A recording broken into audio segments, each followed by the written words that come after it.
So I had sent in a Japanese flag that we recognized with having the writing on it after seeing a CBS Sunday Morning episode about the Obon Society. My grandfather, in his later years, in his retirement years, was an antique dealer. But he did focus on World War II memorabilia, since that was a war that he fought in, and it affected him very deeply. And so this was one of those items. My grandfather suffered from dementia in his later years.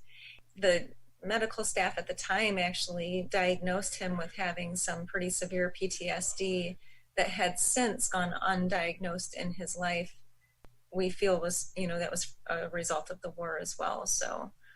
So unfortunately, there were a number of years where he was not doing well health-wise, but was still living, but really emotionally and cognitively was unable to let go of those items.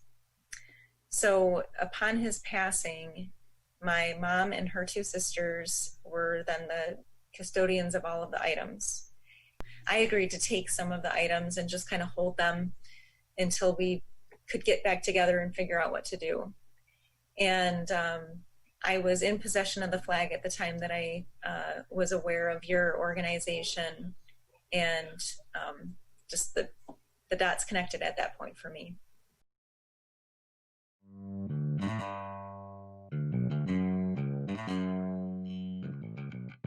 So I called my mom and I said, I saw this program and that flag that we always wondered about, here's this organization and I want to send it in. And so I was calling in part to just share the excitement, and then I guess just to get her permission or her blessing to go ahead and do this. And I was so surprised it did not come. She said, I don't think I can do that. I can't let that go.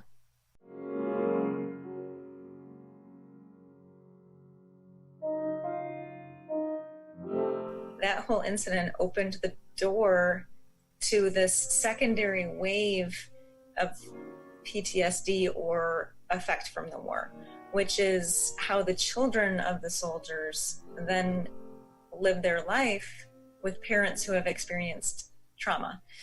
And so I made another phone call to my mom, but this time I wasn't asking. I basically had made the decision for myself as a granddaughter. And then finally, when the message came in that you had found the family, I must have read it 10 times. I couldn't believe that it actually connected. And so, like I said, I read it over and over, and I was actually shaky when I was forwarding that email to my family, because I was just overjoyed that a connection was made.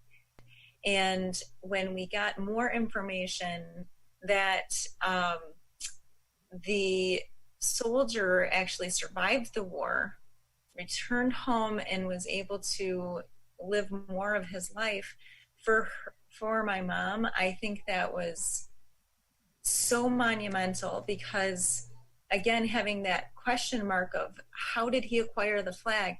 Well, your mind goes to a pretty grim scenario of how this may have come to his possession, which involves the Japanese soldier not having survived. And so to know that somehow it came out of his possession and circulated from there, but he made it back to his family, as my grandfather made it back to his family, I think took all of those imagined scenarios about what may have been and just put it to rest, so that at least there was some relief in knowing that soldier survived.